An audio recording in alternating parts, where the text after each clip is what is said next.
Ang nakikita po ninyo na nakalatag na damo na tinuturo ng pointer ay ang cover crop. Yan po. Yung pong kanyang vines, matigas, matibay. Yan pong cover crop. Kapag iyo pong tatabasin, maya-maya po, makapal na naman. Kung di ko po tinabas siya, mga cover crop na yan, napakakapal na po na yan.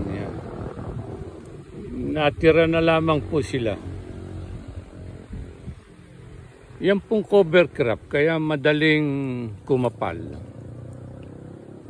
Kapag hindi mo naputol yung pinakapuno, hindi mo binunot hanggang sa pinakadulo, maya-maya po, makapal na naman. Kahit sabihin po na ngayon ay tag-araw, ay lalo na po kapag nag-ulan na. Napakadali po nilang kumapal. Ang kagandahan po sa cover crop, yung mga damo na kanilang natatakpan ay nawawala ng buhay. Yan. At sila po ang naniniya. Kaya lamang po kapag ikaw ay magkokopra, ay hindi mo makita yung niyog. Dahil nga po natatakpan din ng nasabing cover crop. Yan po yung cover crop yan. Oh. Yan. Yung tinuturo ng pointer. Yan po ang mga cover crop.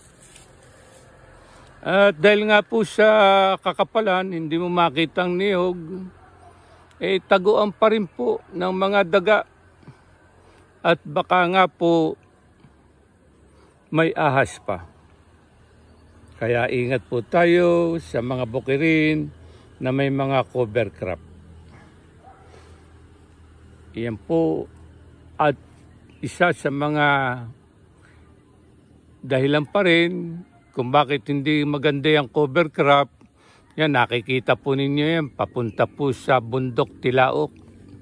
Kapag ikaw po ay bababa, yung vines niya napakatibay. Parang tinatalian ng iyong mga paa upang huwag kang makahakbang at tuluyan kang madapa. Lalo na kung mahina-hina na ang iyong tuhod. Yan po ang hindi maganda sa cover crop. Ang cover crop po ay upang mapuksa, yung pinakapuno ay bunutin mo hanggang sa pinakadulo upang matagalan ang kanilang pagtubo. Uulitin ko po, pag tinatagpas mo yan, sandali lang. Ang pinakamaganda po diyan, bunutin yung sa pinakapuno hanggang sa pinakadulo para matagal-tagal po silang kumapal uli.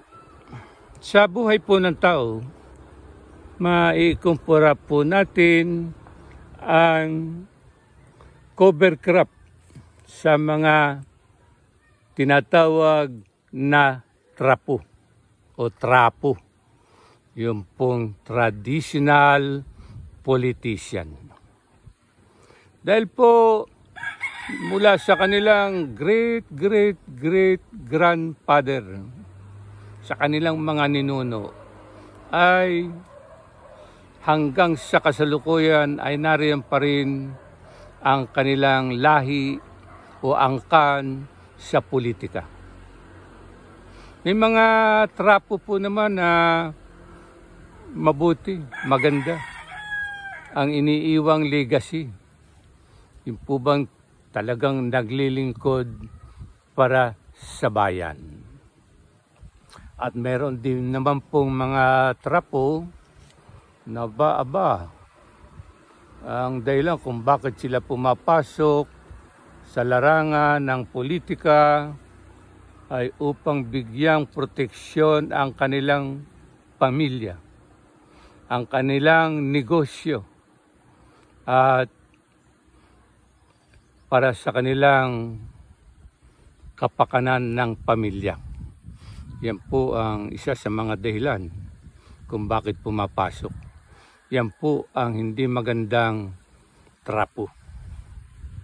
Ngayon pong darating na May 12, Lunes po, ay maghahalal po tayo ng mga inaakala natin na makakapaglingkod para sa ating bayan.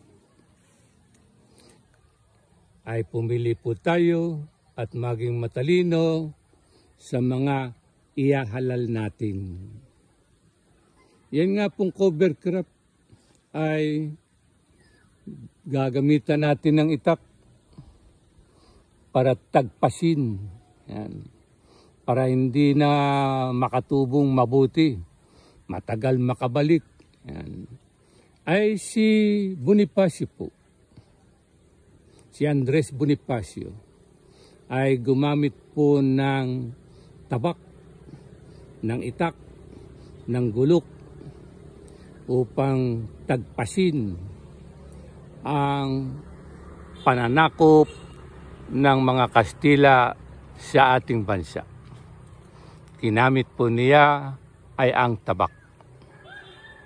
At diyan nga po nagsimula ang damdaming makabayan ng mga Pilipino.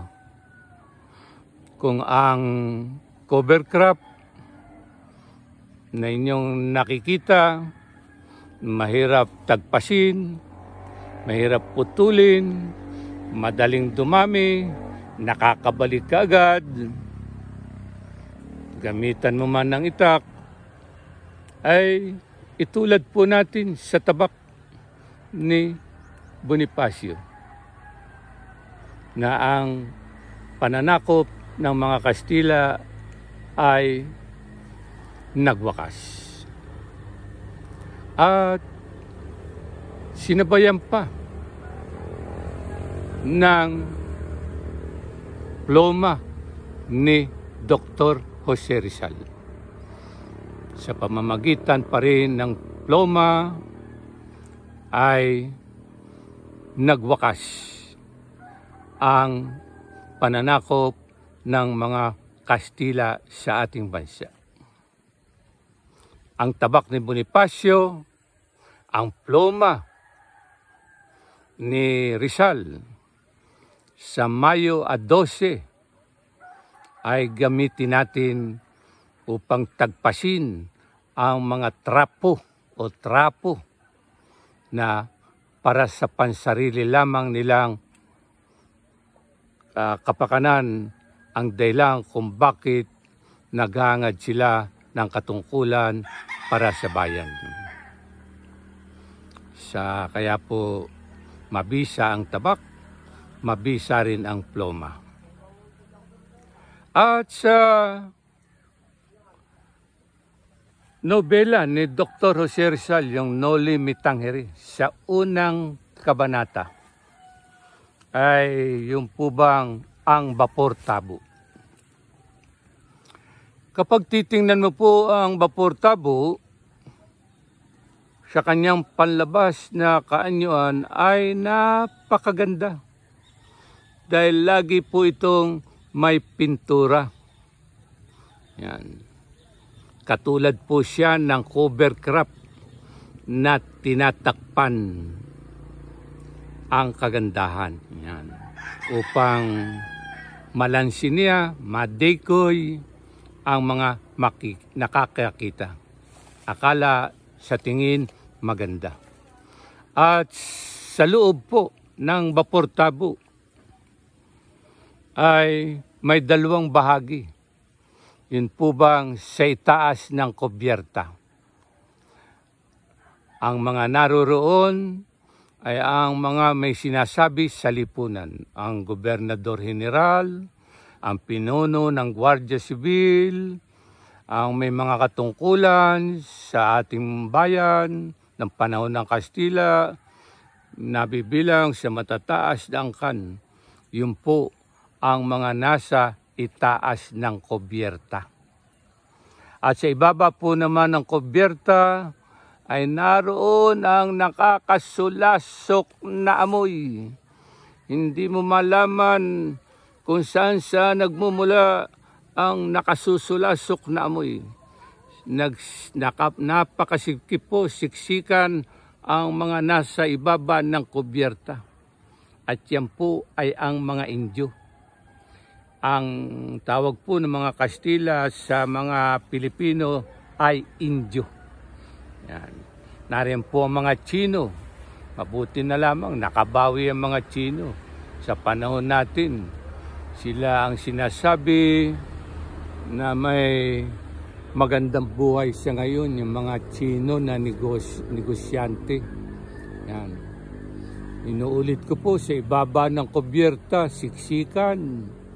Nariyan ang pinakamababang uri ng mga tao na naroon sa kubyerta, sa ibaba ng kubyerta habang naglalayag ang Bapor Tabo. Ang Bapor Tabo po ay kumakatawan o simbolismo ng bansang Pilipinas. Ipinakikita sa labas na ang bansang Pilipinas ay maganda dahil laging may pintura. Yan. Pero sa loob ay nahati ang dalawang uri ng lipunan. Ang may kapangyarihan at sa ibaba ay ang mga kapuspalad at kawawang naninirahan sa bansang Pilipinas. At yan po ay may malaking kaugnayan sa cover crop. Tinatakpan po nila. At haba pong naglalayag, gumagaod, ang Bapor Tabo ay napakahina. Ang paggaod. Ang ibig sabihin po noon ay napakahina ng pag-unlad ng bansang Pilipinas sa panahon ng pananakop ng mga Kastila. At ang binabagtas na Ilog Pasig ay paliko-liko. Paliko-liko rin po at hindi malaman ang gagawing pagpapalakad sa ating bansa. Iyan po ang simbolismo ng Bapor Tabo. Ang kanyang kapangitan ay tinakpan ng isang katulad ng damong cover crop. Kaya po sa darating na Mayo 12, tanggalin po natin, tagpasin ng tabak ni Bonifacio ang mga maglilingkod o nais maglingkod sa bansa na hindi para sa bansa ang kanilang layunin, kundi para sa kanilang pansariling kapakanan.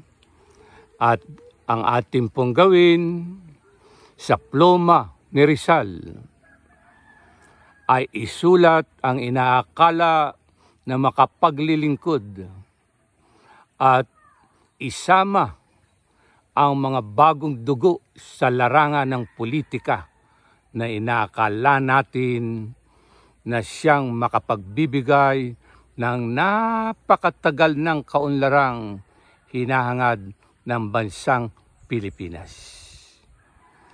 Iyan po ang ating dapat gawin sa darating na halalan, Mayo 12, Lunes po. Huwag po tayong palansi sa mga nagtatakip na katulad ng cover crop. Iyan po ang ating dapat na gawin.